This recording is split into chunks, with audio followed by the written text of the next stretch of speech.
Hi, today I'm going to show you how to take portrait photography while using the split lighting technique. We will also go over the different settings you will be working with, along with the differences you may see while working with a white backdrop compared to a black one. We will go through 6 main points: lighting, ISO, aperture, shutter speed, subject to background, and backdrop. We will be using a Canon T7i, so grab a camera, a subject, and a light source, and let's get started. We will be taking a picture of our model using split lighting. This technique lights up half of the model's face while leaving the other half in shadow. We need one light as our key light, and we are using overhead background light to light up our white backdrop.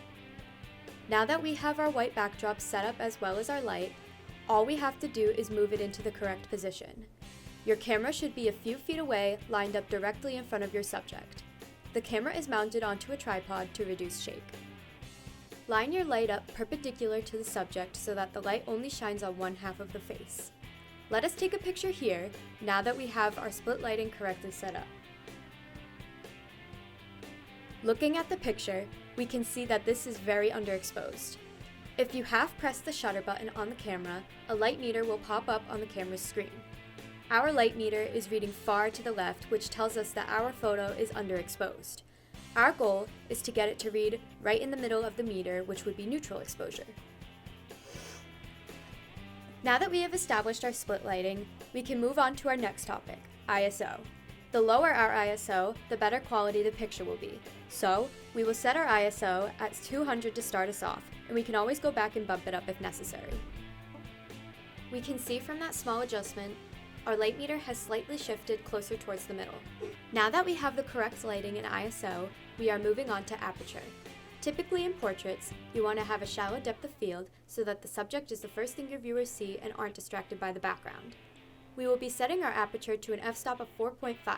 This way our subject is in focus, the background isn't distracting, and the more light coming in bumps up our meter closer to a neutral exposure. Alright, now we have our lighting, ISO, and aperture. We will move on to the shutter speed.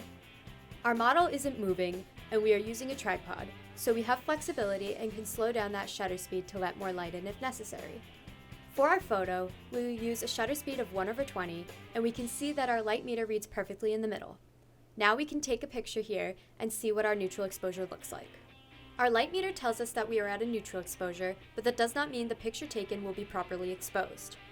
Different backgrounds affect the brightness and darkness of our photos, so we have to watch out for that and slightly adjust our exposure to get the photo we want. We can see specifically with this white background that it has gray undertones on it. We want more of a pure white background, and to do that we are going to overexpose the photo a little bit. Overexposing the photo will eliminate the unwanted detail in the background, making it look whiter. Now there are different ways we can do this, but we want to maintain detail in our depth of field, so we will slow down our shutter speed. Our shutter speed is now at 1/13. Since the model is not moving and we are mounted to a tripod, this will not cause motion blur. When we do this, we can see our light meter is blinking a little further to the right. Don't worry about this, it just tells us that our photo is no longer at a neutral exposure. Now let's take a look at that photo. We can see the difference between the two, which is great. Now we can move on to our black backdrop. Alright, we have our black backdrop set up and I set my camera back to a neutral exposure.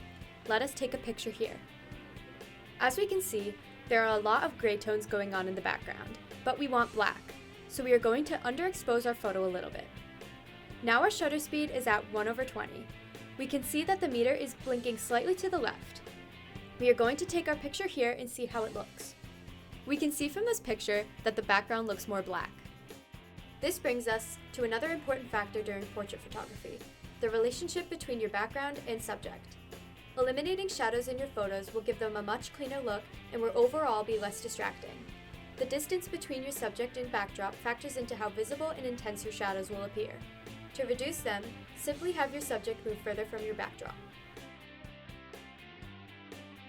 As you can see, just with this minor adjustment, our photo looks much cleaner and professional.